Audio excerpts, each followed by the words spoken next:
And this is why Tiger Woods keeps working. This is why Warren Buffett keeps working. It's why Richard Branson keeps working. The only way in which businesses or people will become successful and truly perform to their optimum is an amazing question. I think that's probably the best question I've ever been asked.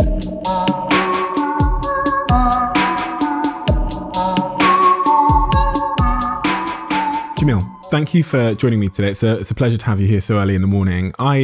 I typically on this podcast won't introduce people because I'll do a little bit of a pre-introduction, but your background and the work you've done specifically with high performance people and successful people is so compelling and fascinating that I feel like I want you to introduce yourself. And I read through your bio multiple times.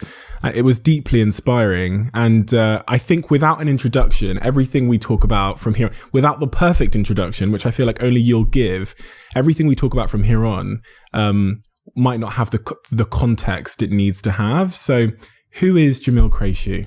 I'm a performance coach and psychologist. So I've sort of spent my time working with some very good sports teams, some very good business teams. You're being humble, aren't you? some successful people. And I guess what I do is I help people cultivate a mindset for success. Mm-hmm. So I always say that for us to act differently, we need to think differently. So we're going to create different behaviors, different actions. It's about creating different thoughts first. So I guess what I do more than anything else is help people change their mind. So I always say there's new opportunities, new possibilities that will come from new perspectives. So a lot of my time is spent working with people, not to give them new skills, but more to allow them to understand the skills that they've already got and then create a perspective for them to use it differently. So as a performance coach, I think everyone can be better. Everyone can perform better. It's just a matter of, I guess, trying to create the mindset, the attitude, I guess some of the precursors to the performance, which are beneficiary to, which have benefit to them. And so you said that everybody has the skills. And I see that in a lot of my friends. I see that they have a lot more sort of natural capabilities than they've managed to sort of give the world through their actions. If someone has an ambition to be something, if they have the ambition to be, a sports star, I know you've worked with a lot of athletes and you've worked with business people, or they want to start a business, what you tend to see, and what I tend to see in my inbox is a lot of people with intention, but there seems to be something preventing that intention from turning into action or like behavior. Into an achievement. Yeah. And I think that, turning ambition into achievement is the key, because most people will have good intentions. Most people will be wishing and hoping to be better. But there's a big difference between wishing and hoping and believing and executing upon it. So I think that the people who genuinely execute on it probably want it more for a start. And that's the key. No one's ever wandered around the bottom of a mountain and then simply found themselves at the top. It does take that determination, the resilience. It does take the ability to execute upon ideas to drive success. So I think the key is the desire, which is fueled by having a purpose, a mission, a vision towards what that end goal should look like. A lot of people can't quite... they say one thing. They say that their purpose is to go to the gym. Yeah. For example. We all say one thing and do the other. Yeah. And why is that? Like, because it's sometimes hard to distinguish with someone whether that's their real sort of desire or whether they're kind of like virtue signaling to themselves that they want to be something, or, they want to start that business or become an entrepreneur, get a six pack. But then their actions show that quite a different story. So I always wonder that with some of my friends. I always think, do they actually want that, or are they just... It's very easy to say that this is what I'm after and much harder to do it.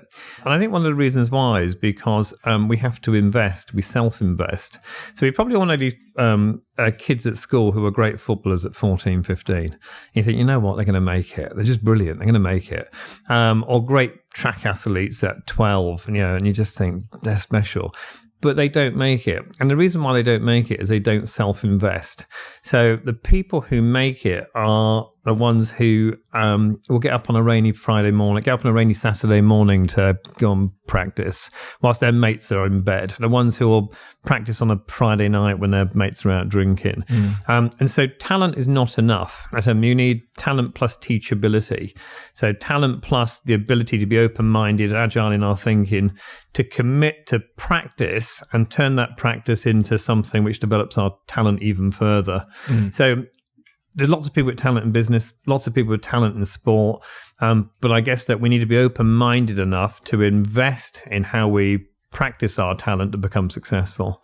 So, there's no substitute for practice. I get lots of golfers who say to me that, can you make me better? And the number one golfer in the world will practice more than any amateur.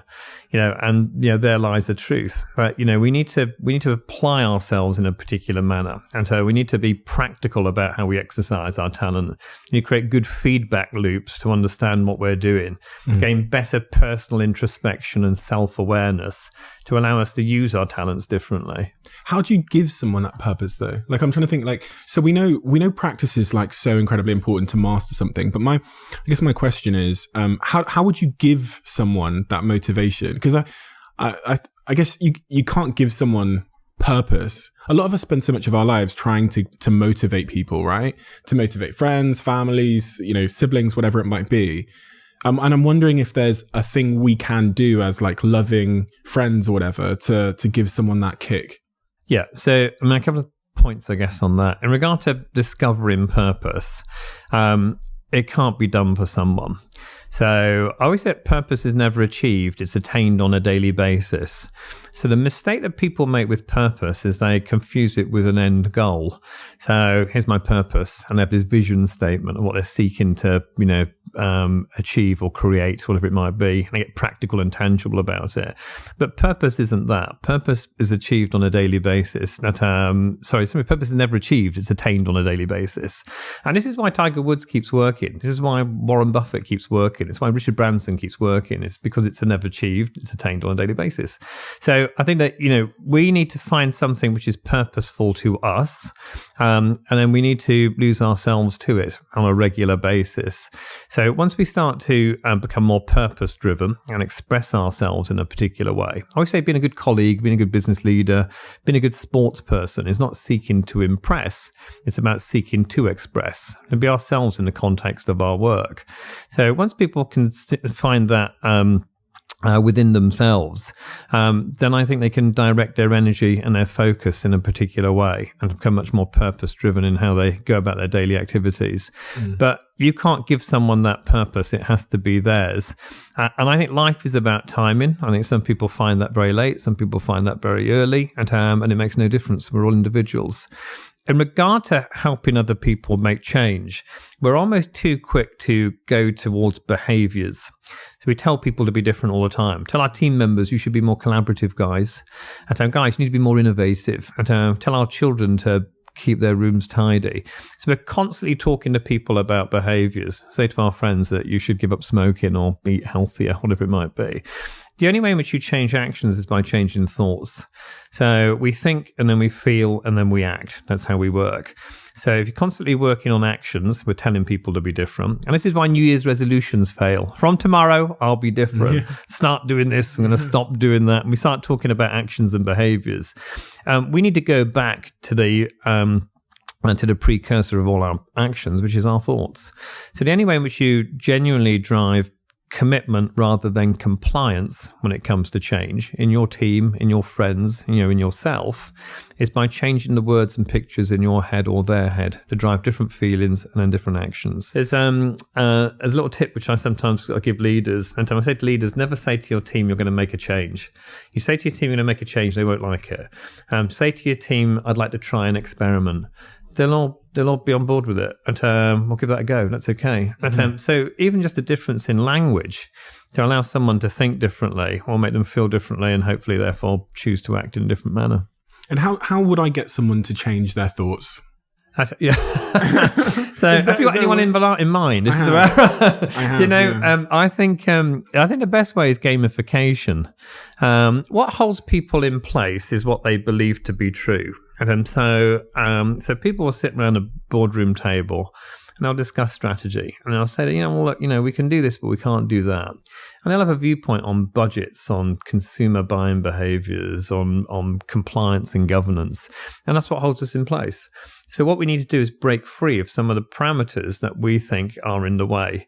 So if we got people around a boardroom table and say, look, guys, this strategy piece that we're going to talk about, let's imagine we got an unlimited marketing budget for it. If we had an unlimited marketing budget for it, I know we haven't, but if we had, what would we be doing? How would we be doing it? If we had no marketing budget, what would we be doing? Now, what we're doing here is that we are helping people to move outside of the mental tram lines that we all operate under and the habitual thinking. So let's ask some what-if questions. Can you imagine that, a life if you weren't smoking? What would it look like? What would you be doing today if you weren't smoking? What would you spend your money on that you save on cigarettes? Just play the game of what-if. So let's break free of some of the things which are holding people in place by not by conflict, not by arguing and debate in a confrontational manner, but finding some common ground and working from there. And the common ground is, let's play a game. And you said there, about people finding that purpose in their lives.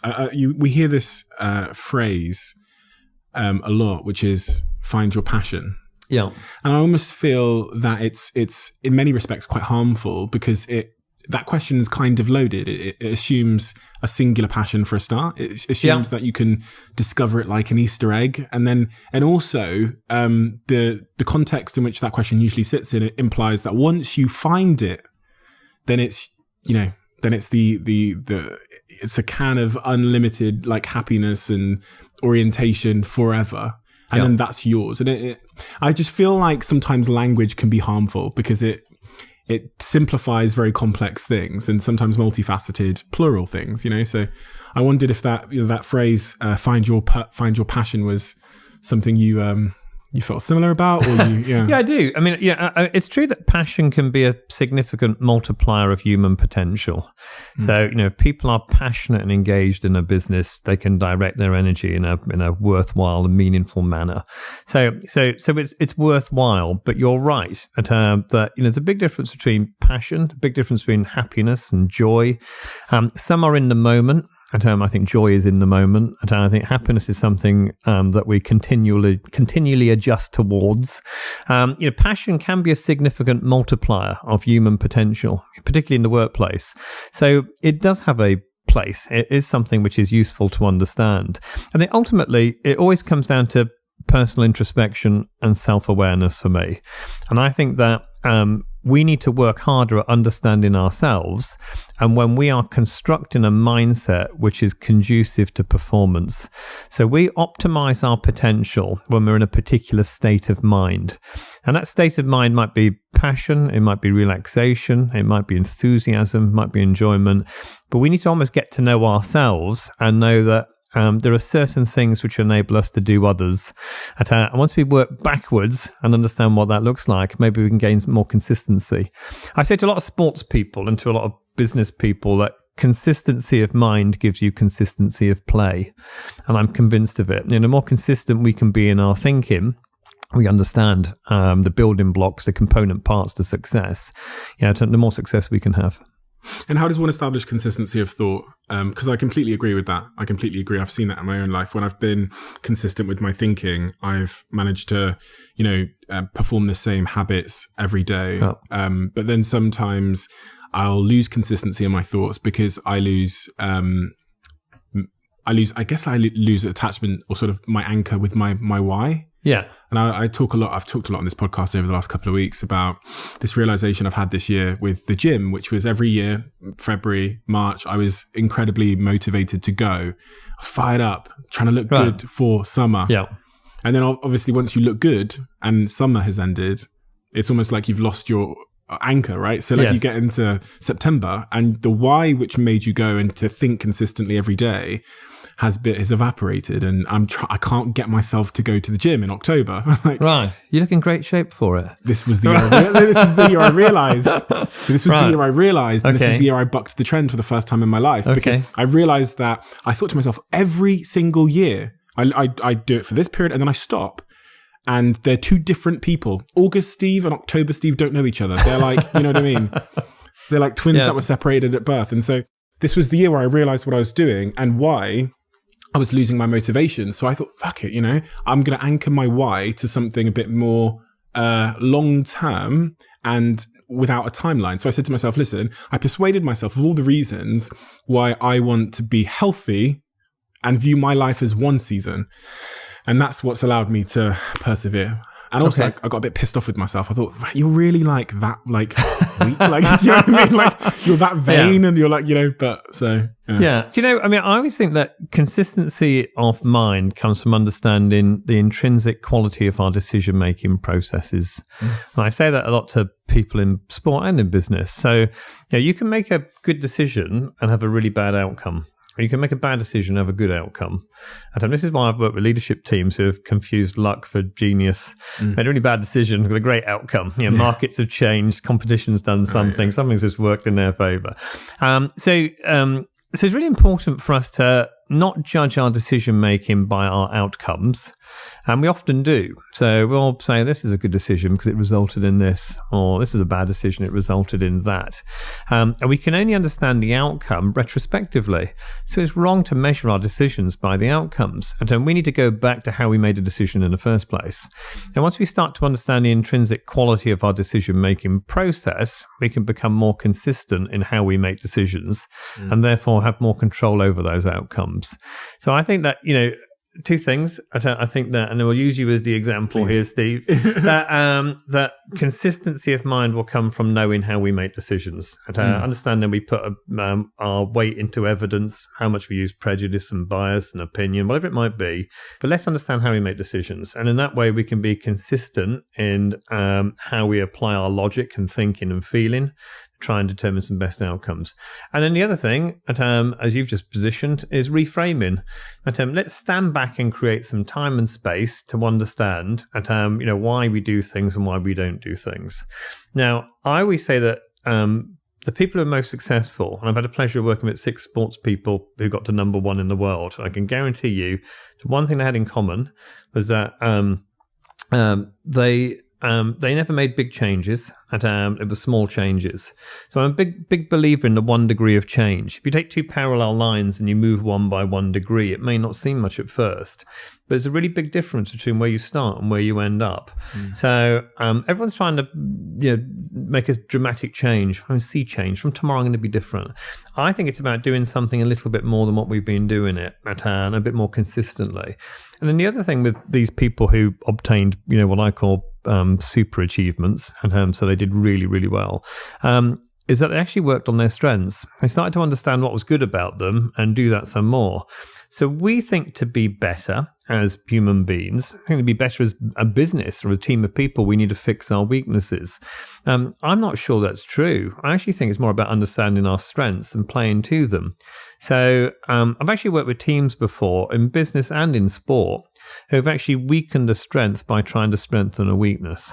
Really? And if you think about it, it's ridiculous. And actually weaken the strength by trying to strengthen a weakness. We need to be careful. So I think understanding what's good about us, understanding, where our behaviors come from in regard to the thinking before it, and then reframing some of those words and pictures. And I guess that's what you've done with your gym example, is change some of the words and pictures in your head to therefore feel differently, which has resulted in you in acting differently. Yeah, and I really, I was valuing intensity over consistency, and intensity wasn't sustainable, right? So I was going through the summer, to the gym 2 times a day. I was starving myself, eating things that I didn't want to necessarily eat. And the consistency came from being a bit more realistic with myself, being if you miss the day of gym, it doesn't matter. You don't have to. Perspective. Yeah. It's perspective, isn't it? Yeah. And I think, it's funny because, again, so many sports people I work with, business people who will lose perspective. They'll lose a tournament and it's dreadful. Win a tournament, I've made it. This is it. This is a turning point for me. They win a big contract, in business, and, this is us now, we're set up. Or they lose a contract, and life has never been so dreadful. But I think that we need a better perspective on things. So our ability to think more long term, to be more forgiving, to understand with more reality at what's good and what's not so good, is probably the way forwards.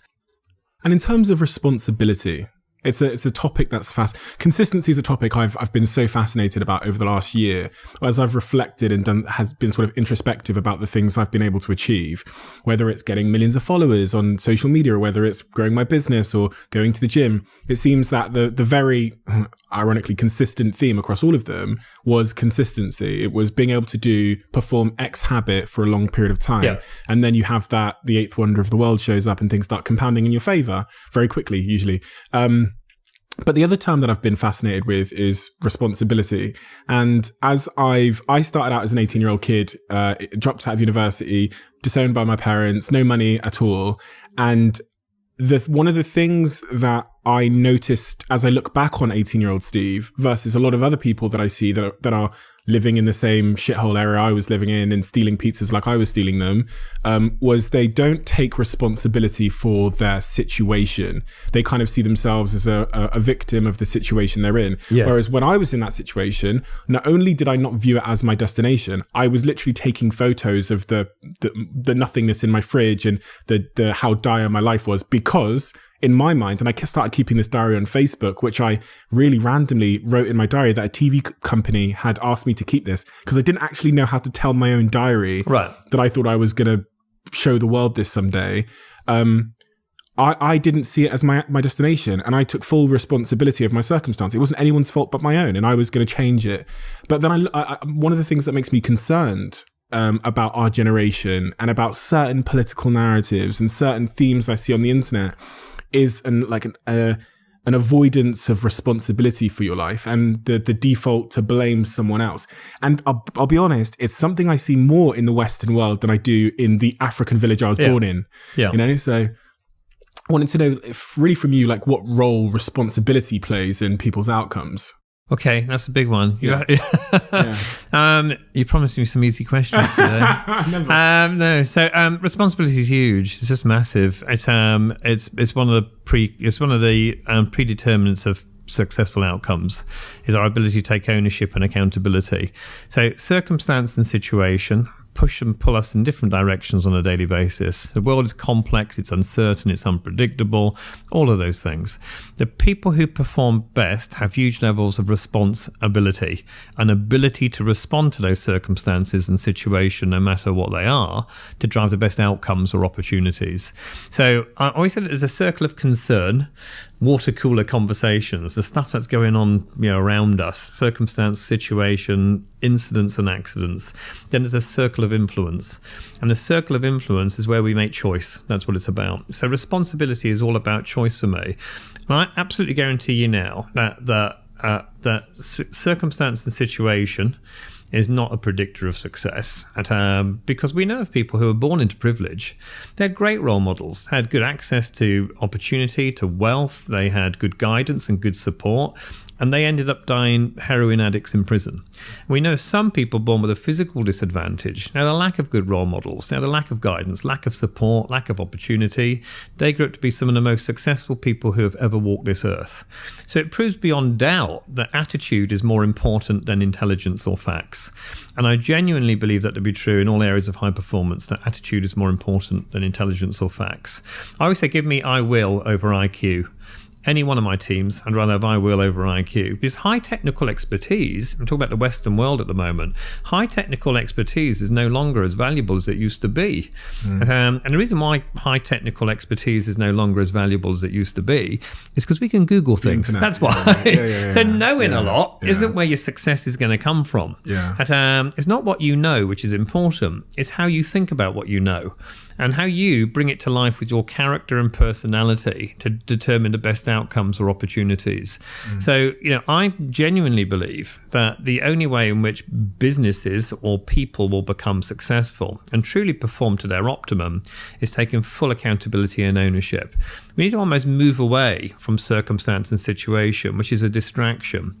So the more that we realize that our success is dependent upon us and not on the situation, the better.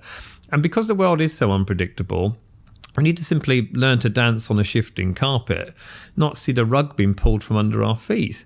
Life is a game of continual adjustment, and it doesn't matter what happens. It's how we react and respond to it to determine those best opportunities or outcomes.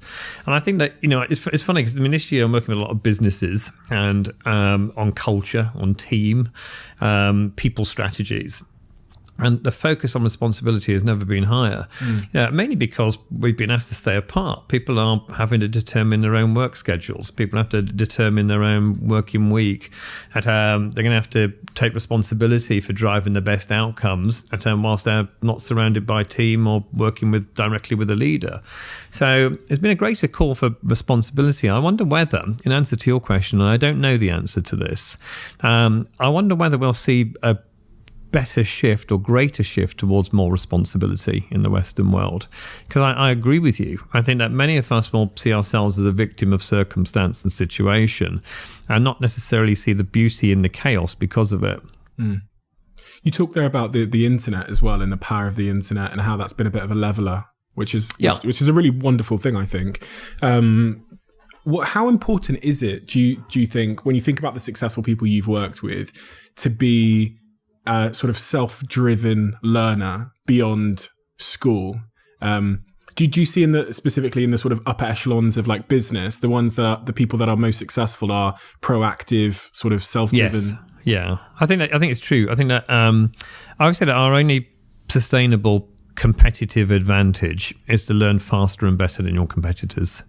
So, and you think about that for a business, you think about that for a leader, you think about it for a sportsman, it's probably true, isn't it? Our only sort of sustainable competitive advantage is just learn faster and better than anyone else. Like the 2 parallel line analogy. Yeah. And I think that, how can we learn faster and better? If we're not proactive lifelong learners. And so, and I think that, learning isn't necessarily about being taught. We don't necessarily need teachers. It's a strive for greater curiosity. I think curiosity is worth more than creativity at the moment, but it's a strive for greater curiosity. It's a matter of being open-minded. It's a matter of being agile in our thinking so we can deploy resource to opportunity as it becomes visible. It's about self-discovery. So it's about a variety of things which are based not necessarily upon traditional learning, but more in the way in which we can open our mind up to experimentation and feedback, and understanding ourselves differently. And I think the best leaders, have this ability to, reimagine, repurpose, reinvent. I don't think they're beholden to a particular or wedded to a particular mindset. But for a lot of people, that's terrifying. The thought of experimentation and being agile and reinvention. I've seen that in my own business. I've seen over the years, I was known as being the guy that would walk in. I think a lot of business leaders are walking in the morning and be like, we're going in a different direction. Everyone come in this room. We're going to launch this part of our business and we're going to experiment. And I would often say to our team that experimentation is like at the heart of all of our strategy. It's like why, especially as a social media company where our platforms, social media changes every day. There's new updates pushed by Facebook and Instagram every day. So our company slogan was keeping brands at the forefront of what's possible, which meant that we had to be agile. But I'd often see people in my organization that were really against change, fearful of it. They would they would resist it. Yeah. And I wonder I always wondered why it was. Some of them had levels of imposter syndrome. So they were just trying to get a hang of the role they were in and not do more. They were already, conscious. But I wonder what your thoughts were on that. I think people don't like change because they don't know what it results in. I think that's one of the things. So let's take moving your desk. Yeah. So if someone sat at a desk for 10 years in a particular office and you said, you know what, you need to move down the corridor. I'm going to make a move. But then people won't like that in the slightest. Right. If you said to them that, you need to move down the corridor, we really appreciate the move. We're going to give you £1 million at the end of the year because of it. Yeah. They'd be trotting off with their potted plant in hand. I can guarantee it. Yeah. So I think that because people don't necessarily know what it results in, why should we invest in doing something something different, which is uncomfortable because it goes against our mental tram lines, our habitual thinking. So now you're asking me to compromise my patterns, and I don't know what for. And I don't know what's going to result in. And it could be good, it could be bad. So therefore, I'm not sure I want to go to the trouble of investing in this change when I haven't determined the result of it. As human beings, we like patterns. That's good and it's bad. And it works in our favour sometimes it doesn't. So we like patterns, and so we like consistency, and we compartmentalise. And I get a viewpoint on the world. And in fact, if you look at the office is a good example. The office is a great example of keeping people in patterns. You've got your phone on your desk here, you've got your computer there. Come in at a certain time, work in a certain way, take your lunch at a certain time. So we're conditioned to work in a way which is reflective of the consistency, which takes out variance in business. So you think that management has been around for about 100 years. And the reason why management's been around for about 100 years is to reduce variance, because then you can scale. So businesses got bigger, a lot bigger 100 years ago, because of the ability to keep people habitual. So because we've become conditioned to do this, and everything around us keeps us in a pattern that we quite like being in, as soon as we start to move outside of that, there's a level of discomfort. So I guess leaders can allow people to make change and embrace change. I guess there's a few points. One, it's always best if it's co-authored and co-created. Right. So let's involve people in what that change looks like. It's always best if we look at our organisations or teams as a community instead of as a team or an organisation. Now, at the moment, communities are outperforming bureaucracies and hierarchies when it comes to maximising human talent. So let's try and form a community. Let's co-author and co-create.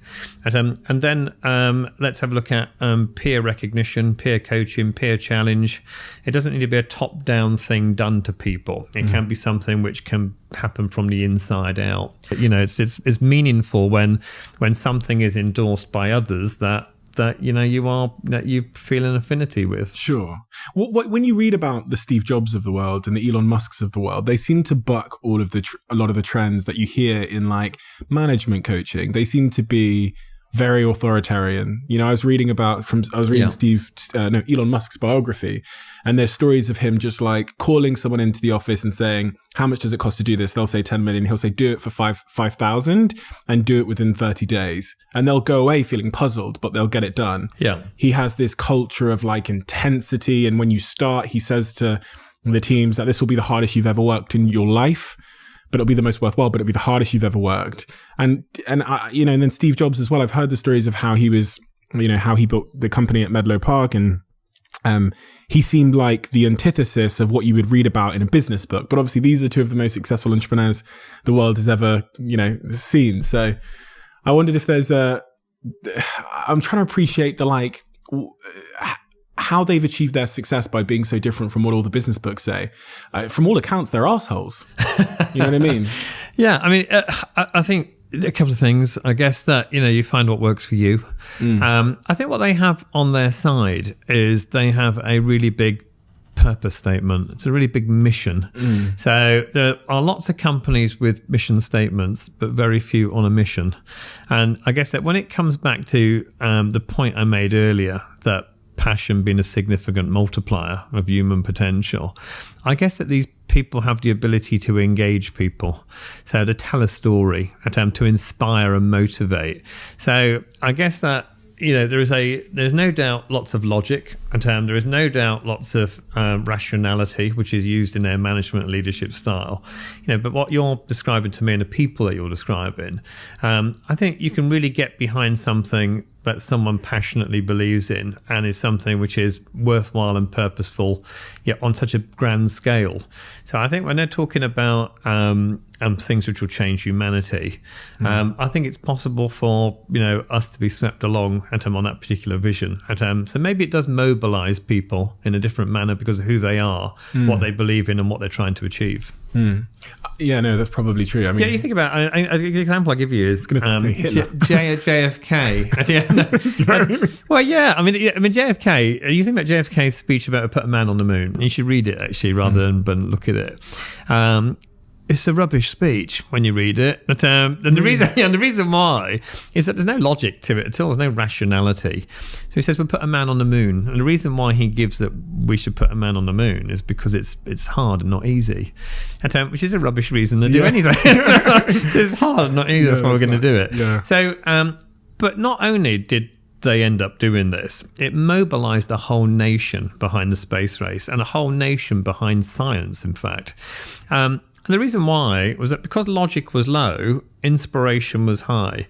It was such a literally a moonshot. It was literally such a big goal and so ambitious, so expansive, that people bought into the dream. And I wonder whether, and I don't know, the examples you gave, Steve Jobs and Elon Musk, whether people just buy into that dream. They buy into not necessarily what they're seeking to do, but what they're seeking to create.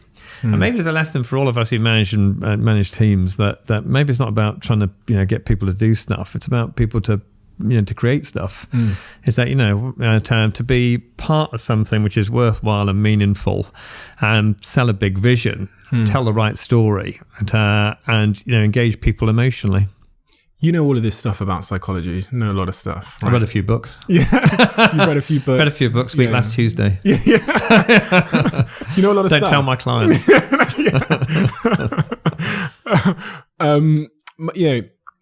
When people come across people like you, they think that you've got all the answers. And because you've got all the answers, or at least an answer to most things, they think that you must live a life of sort of perfect decision making. Do you know what I mean? Cobbler's children have the worst worn shoes. Yeah, exactly. So, what are you like at living these things that you're aware of? Speaking of performance, one of the things that's integral to performing at the highest level is nutrition. It's something that I guess I took a long time to finally believe, but that is why having Huel as the sponsor for this podcast is such a privilege, because there was a time in my life, especially when I was early in my business career, where I wasn't getting the vitamins, the minerals, and I wasn't having a sort of nutritionally complete diet. If you look at some of my old photos, I was definitely lacking protein as well. And a lot of that, maybe it was an excuse, was because I was busy. And when I discovered Huel, when a guy called Mike walked past me in the office wearing a Huel t-shirt and shaking a little bottle, and upon my curiosity of asking what was in that and why he was drinking it, it really, really did change my life. And so here's what I want to do. This particular podcast today has been about high performance and mindset and how we become our best selves and how we teach our teams to become our best selves. I'm going to give away this week 5 boxes of Huel, big boxes, right? All you've got to do if you want one of those boxes is hit the subscribe button on this podcast, or wherever you're listening, whether you're on YouTube or whether you're on the podcast or wherever you might be, and leave a review. If you leave a review on the podcast store, just keep your Instagram handle or your Twitter handle in there so I can find you. But if you're listening on YouTube, then please just leave a comment down below, and any comment you leave enters you into the competition. And I want to know what you think of Huel. So as I say it with full honesty, it's changed my life. And I really believe that those of you who aren't getting your sort of all your minerals and proteins and all the good stuff, I think it can change yours too. What are you like at living these things that you're aware of? Yeah, I'm rubbish. Yeah. Next question. Right, that's the end of the podcast. And the reason why is that 2 things. That one, we're all human. Because we're all human, we're all prone to make mistakes in our doing and our thinking. And I think that being, better never stops. So therefore, we've got to continually adjust. We don't find hints, tips, gimmicks that make us better, and then we just apply them regularly and it works. So I guess there's a level of inconsistency which is reflective of the fact that, that I'm a human being who tries to do better, on a regular basis. I want an example of something. You're aware of the truth, but you're just not. On the amount of time. So, as you know, I've been a sort of guest speaker for 10 years now. Mm-hmm. So, when the world was normal and sane, I would go off 4 days a week anywhere in the world. So, twice a week I was abroad, and I'd speak to a few hundred people. I'd stand on stage, I'd do an hour's talk about performance psychology, and then I'd come off. So I did that for 10 years, 4 times a week. But I'd often come off and think, was that any good? And I say to the stakeholder would come up to me and say that, that was really brilliant. It's just exactly what we're after. It's perfect. I say, you're happy? Oh, yeah, it's exactly what we're after. But you sort of covered the brief. Yeah, absolutely. It's exactly what I wanted. And I said, well, send me an email. Let me know what the feedback was like. And then you get, maybe you can get some feedback, which is like, you get sort of scored out of 5 in terms of like 97% 5. I'd be scouring for the 3s and 2s and think that, there's like 500 people, there's like sort of 5 people who put 2. And said it was all right. And I just think, fucker. But I'd be wondering why. What did I do wrong? What was real? And it's unbelievable. It's unbelievable. The amount of times I've sat in front of an audience and maybe there's 300 people there and there's someone with their arms folded like that. And they're just like, I think he doesn't look engaged. And so out of 300 people, there's most people writing down things or nodding or smiling or whatever it is. It's amazing how many times I can pick out the one person who doesn't seem to be enjoying it. No, yeah. So I think, look, I guess a couple of things that I'm always prone to, we weight quite highly the stuff which we think we're not doing well. We're trying to fix what's not right about us, what's not good, what we should have done, what we could be doing. I think I'm still prone to that rather than sort of enjoying the success that I've had, really. What about things in your personal life in terms of like health and like being a parent and like pursuing goals and ambitions you have in your personal life? What about those things? I think that health-wise, I need to take some advice from you. I'll lie down and tell you all about it. I keep meaning to run more and go to the gym more. There's always an excuse. I'm the most demotivated motivational speaker you'll meet. So life's pretty shit. So I think I need to work out more. I tell you the one thing that gets me, I got 3 children. I got sort of 4-year-old twin girls and a 9-year-old boy. Is that, as a psychologist, and I'm pretty good at, I've sat in front of some sort of pretty difficult clients, some really difficult clients. Some people at the absolute top of their profession, and are fucking screwed in their thinking. And I've dealt with it. 4-year-olds and 9-year-olds just do me. I can't, you try and apply psychology to it and it doesn't work. And so the level of frustration that comes about in regard to being a parent, and again, this is my point that, all human beings. So you try all the influence, persuasion and negotiation and all the psychology and all the techniques that it doesn't work on 4-year-olds. Doesn't work on them. It's so funny. The guest that was sat here yesterday, Joe Wicks, said the exact same thing. He said, I'm like a calm guy, but he's just said, when my daughter, I'll tell her that I want to just put her down so I can clean the counter, and she just won't be. The irrationality of it is what does me. Yeah. And it's funny because I've had some really good sports people sit in front of me and say, give me, have you got something that makes me better then? And then you give them something and they go away, they come back a week later and they say, I tried that, it doesn't work. Have you got anything else? And it's a bit like going to the gym, working out for half an hour, going home, looking in the mirror and saying, it's crap that. I don't like the gym, it's rubbish, it doesn't work for me. And this is my point that it's not about tools, gimmicks and hints. It's about striving every day to be better than what you were yesterday. I worked with a golfer who was very, very good, really good. And literally top 10 in the world. He spent a whole year with just a piece of paper in his pocket. And he used to play with this piece of paper in his pocket. And it used to just say, what did I enjoy today and what did I learn today? There's only 2 questions on it. And then in the evening, he just answered those questions. So that whole year, forget the numbers. I'm not going to look at numbers. I'm just going to answer this question. So if I had a good day or I've had a bad day, it doesn't make any difference. I'll just answer these questions. What did I enjoy today and what did I learn today? He had the best year he ever had at just answering those questions. Wow. And in a way, there almost needs to be more simplicity to not using tools and techniques, not to try and apply psychology to a 4-year-old, but to just try and consistently enjoy and learn on a daily basis. And so I guess in regard to I'm still prone to say, God, I need to get running. I've been drinking all week. I need to do some exercise at the weekend.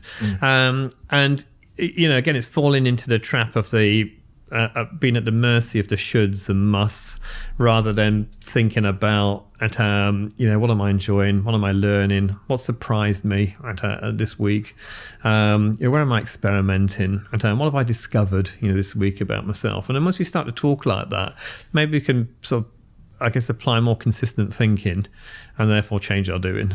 So you want to run. Let's use that as an example. Yeah, I need to run more, definitely. I need to run more. Why do you need to run more? Because I want to improve my heart and lung health. I think I've got to an age. It's all right for you because you're young and fit, but I think I've got to an age now where I realise there's more of an importance on exercise. So before I'll just do it anyway. I'll pick up running every now and then. I'll be able to run. I go to the gym every now and then. I'll have a great time at the gym for a couple of weeks and then I'll skip it. But now it's different. Now I sort of feel as though I could be fitter. Should be. I think this year has also sort of illuminated that for everybody, the importance of health. I think it's made us all, well, it has for me anyway, made me think about my health a lot more. Not for the vain reasons that, a young guy would think about their health because they're trying to get laid or something, but because, I want to live longer and I want to have more memories and those kind of things. Do you know Nir Eyal? He wrote a book called Indistractable. I'm not familiar with, I haven't read it. But you're probably familiar with the book. I know the name, but He said this quote to me which really changed my life and I think about it all the time. Okay. When I find myself procrastinating from doing something or whatever, he said that typically we think we're humans that are seeking pleasure, but we're actually living in the avoidance of discomfort. And when I think about the things that I procrastinate against, or when we're at 7 o'clock in the evening, you think, I can't be bothered to go, whatever. It does ring true to me that I'm actually avoiding some kind of psychological discomfort. Yes. And so whenever I feel myself, like this weekend, I had this big project to do. I also had this talk that I had to do for my manager, Dom. And I found myself and then I've got my book, which I had to go through the whole book from start to finish in a day and do it. And I'm low key finding myself, just clean the countertop because that's important. More important, you know what I mean? Yeah. And I stopped myself and I thought, you're avoiding the discomfort associated with sitting down for 9 hours until 6 a.m. in the morning and doing the book. And it wasn't until I realized why, when I started, that term has been like this flashlight that I shine in the corner of the room where I'm hiding the thing that I don't want to do now. So I wondered if it was, for some, in regards to your running, if it's in some respects similar, like you're avoiding some kind of discomfort where you think, I'd rather play the guitar. I'm convied of it because running is such an unpleasant experience for me. It's a really good example. I can't stand it. But you're absolutely right that I totally agree with you that, we do sort of go about our lives trying to seek moving out of that space of of being uncomfortable. This is why we don't have conflict conversations in the workplace. This is why we don't challenge our own thinking. This is why we don't like change. And we like to operate from a comfort zone. That's what we do. I agree with you. I think because running is such an unpleasant experience for me, that's absolutely awful. I'm probably avoiding it because I just don't want the experience. Whereas riding a bike isn't so bad for me. And so maybe therefore that instead of sat there at 4 or 5 o'clock thinking, God, I need to go running in an hour and I really don't want to, I'll go tomorrow. Maybe what I should be saying is I need to go running now. No, you don't. Why don't you ride a bike? Get a Peloton. Why don't you? Yeah, why don't you do one upstairs? It changed my life. Okay. Well, I'll have a go on it after this. Yeah. But we should have done a whole interview on that. I could have killed 2 birds with 1 stone. I hate running as well. It's like I hate the impact on my knees. Yeah, I don't want to be outside to be honest. I don't want to be swerving past people. So I got the Peloton.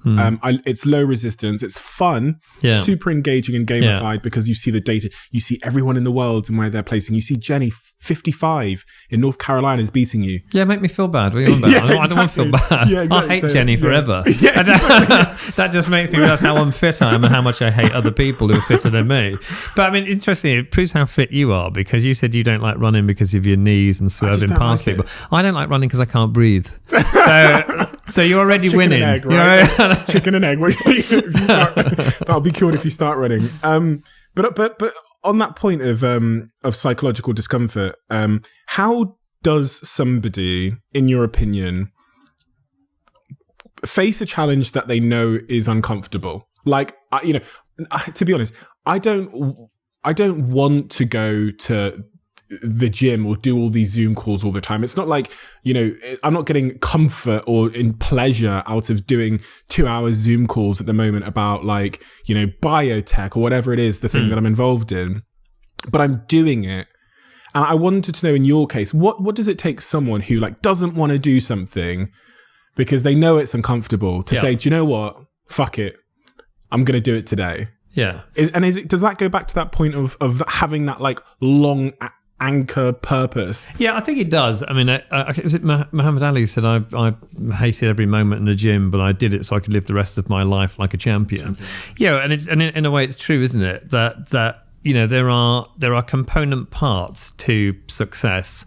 And I think a really interesting one is, and the one that most people probably relate to, is failure. So people don't like to experience failure.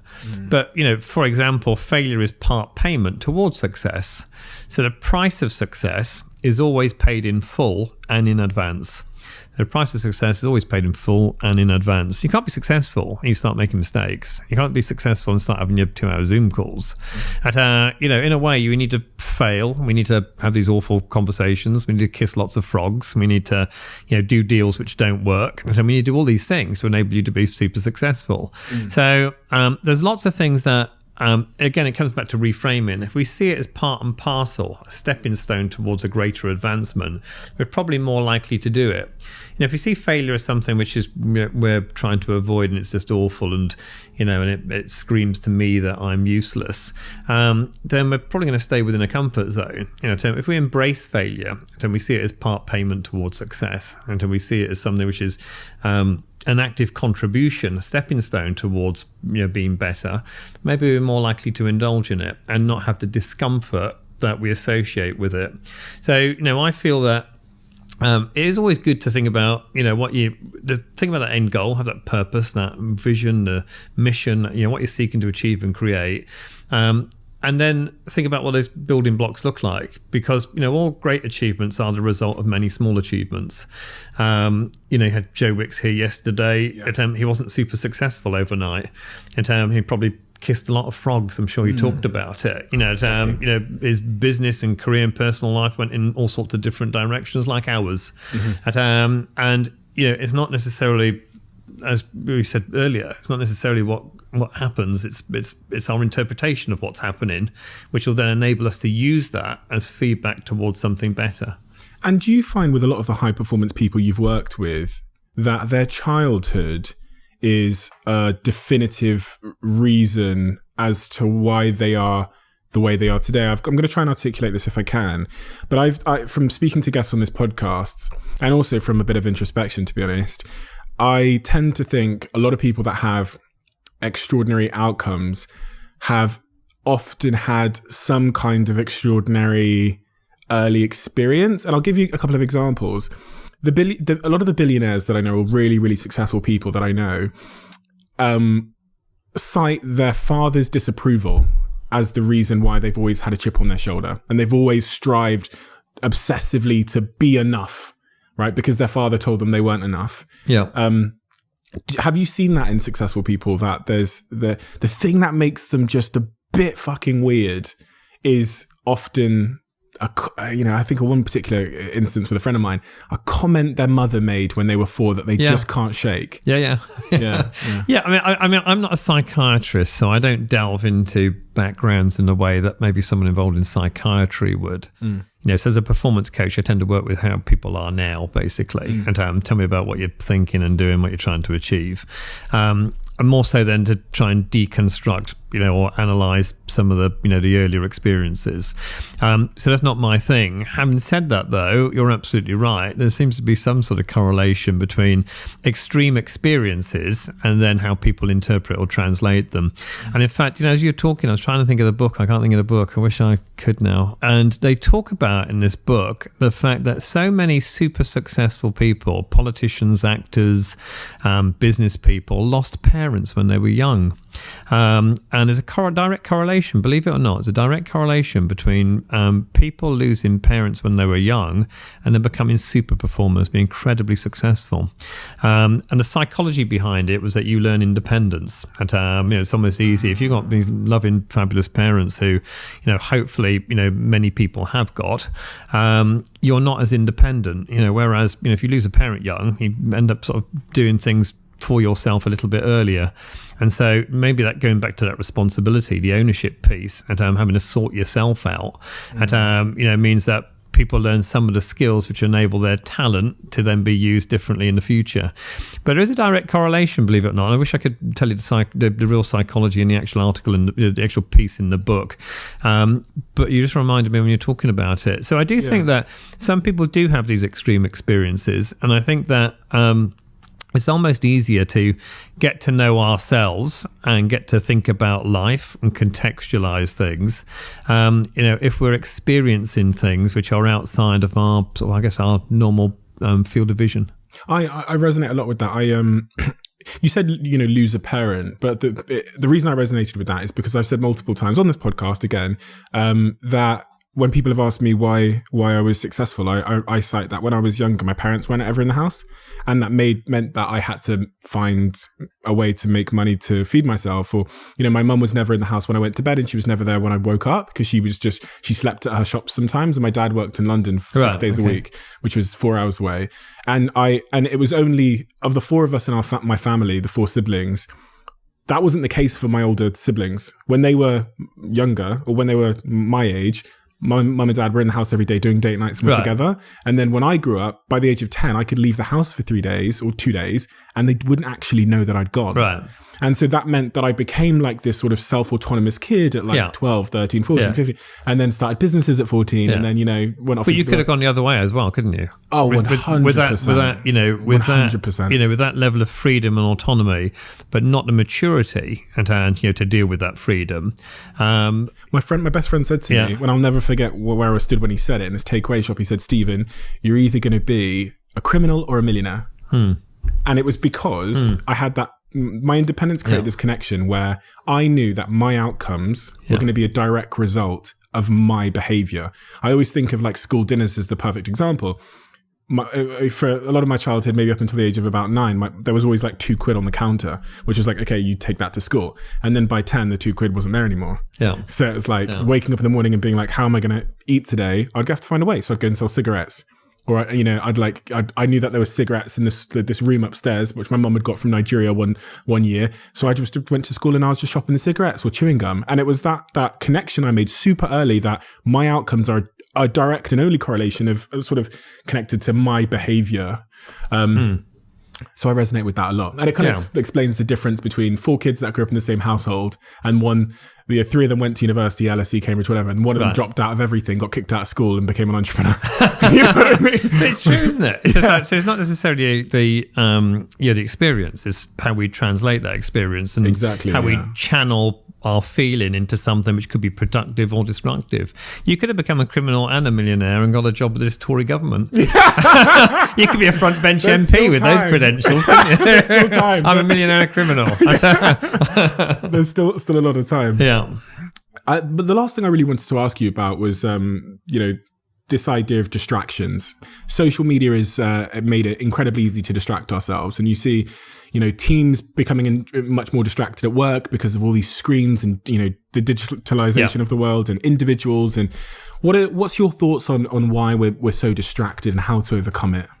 Yeah, it's true that we are distracted. I think focus and concentration have to be practiced. So many things can be improved. So whether it's resilience, whether it's concentration, whether it's courage, all these things can be practiced. So many think courage, for example, I always think courage is like a muscle. The more you exercise it, the stronger it gets. So it's possible to exercise all these things and be better at them. And I think that it's fine to be distracted, because it's actually quite nice to have different stimuli and different provocation.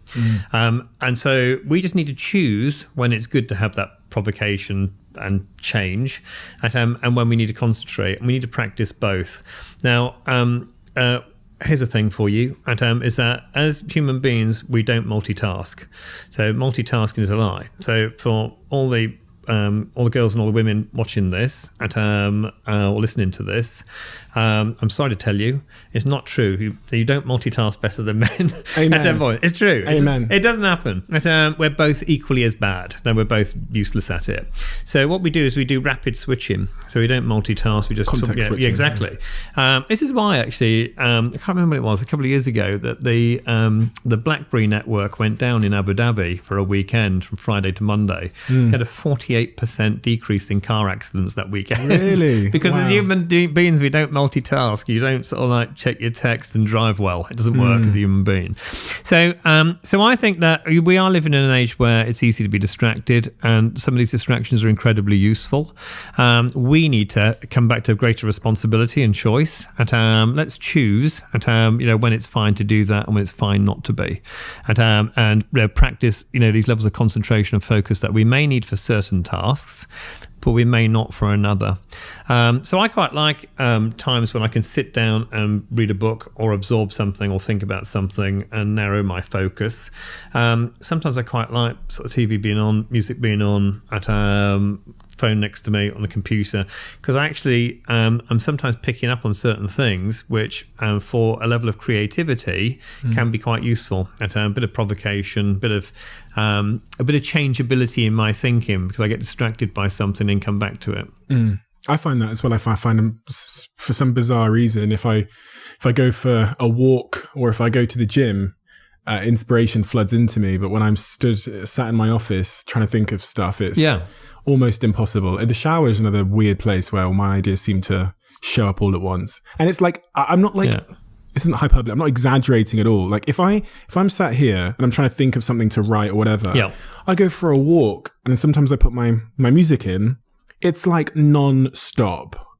And I find that quite, interesting, because teams are often trying to think of ideas and creativity. And if you say to people, where do you have your best ideas? And ask people that question, where do you have your best ideas? Do you know what they'll say? Well, I'm walking the dog, and when I'm in the shower, just about to fall off the sleep, on the commute, over breakfast. They'll come up with all recreational drugs. They'll come up with all sorts of stuff. But no one will ever say, in a boardroom with some mints on the table and a jug of water. No one will ever say that. Yeah. But where do we try and create ideas in a business? We get them around this boardroom table. No one ever says. Don't get me wrong. You can't get your team in the shower with you. Maybe you've tried. I don't know what it's like around here. Maybe you've tried. I don't know. Yourself. But team meet, bring a towel. But maybe we can't do that. But we've got to find a way of trying to create a more natural environment for people to flourish. And I do say to many organisations, I say to them that you're too quick to train the people rather than fix the environment. People say, "Oh, I need more innovative people." No, you don't. And, we need to train them on innovation. No, you don't. Let's try and create a culture, an environment where people are free to express themselves. The problem we got is that we're so convergent in our thinking, and we start off as divergent thinkers. We start off making really weird connections. I had a 6-year-old once ask me, "What does the number 9 smell like?" Amazing question. It's probably the best question I've ever been asked. With all due respect to the interviewer today. I was going to say. Right, but what does the number 9 smell like? It's a great question. When was the last time you heard a CEO ask that question? They don't. Children ask these divergent questions because they make the connection between two things usually unconnected. And then they go to school, and the school says, "Why are you asking that? We're doing numbers today. Just concentrate on the numbers."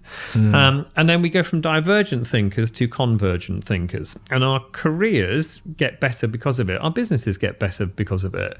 Making simple connections, margins down, okay, we need to do this. Revenues down, okay, we need to do that. But what do we need in today's society, in today's world? And I don't think we need convergent thinking. I think we need to move back and get into that divergent space again. And who are the most successful people at the moment? And people are making really weird connections. People who, this is where Uber and Airbnb and all these things come from, is from people who are making a connection between two things previously unconnected because they're still divergent. So let's try and create some environments where people are free to explore, experiment, free to break some of the rules, and to talk about things which are not easily put together. And I think that that's the best way in which we can see the opportunity and possibilities in this changing world in which we live in. How do people find you? What's the best way? Yeah, I Twitter or LinkedIn, really. I don't use anything. I don't use Facebook or anything like that. So, or your website. So, my website, and to me, people can contact me through my website. But I started using Twitter again, but LinkedIn is great for me. I can imagine. There are about 30,000 people on LinkedIn, and that's really where I sort of communicate. Have you how do you find social media, just out of interest, in terms of like... I'm a bit like an alcoholic who can't get the top off the bottle. I love the idea of it, but I think I should be doing more, but I just don't. People say that you should. No, if it's not broke. You should do. Yeah, well, no. But you know what? It's funny. One of the advice that I give people at the moment: if it ain't broke, you should break it.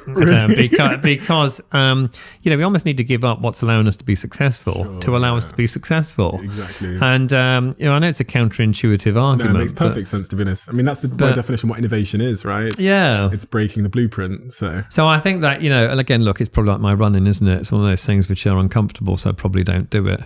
So what I should do is try and find out more about social media, and then I'll have a look at your social channels after. And obviously, we've got a lot of content from this, so we can send it to you in a way that will perform well if you post it. So, but listen, Thank you for your time today. Thank you. You've been very, very generous, and it's a really inspiring conversation. That's I actually want to it's one of the few conversations where I'm like, I really need to re-listen to this again, and maybe with my notepad out and really take notes, because there's so many ideas there that are really, really profound at times that I'm trying to hold on to, and then because you're full of them, I'm going back, I'm thinking, and I'm losing, you know what I mean? Because there's so much intelligence condensed in such a short period of time. You're very kind. No, I really mean that as well. Yeah, no, good for the self-esteem. No, I really mean that. I'm like, it's sometimes I have experts on that have really well studied in their field, and the things you say, as someone who's ran a multinational business with 700 employees for the last 10 years of my life, I'm like, perfect sense.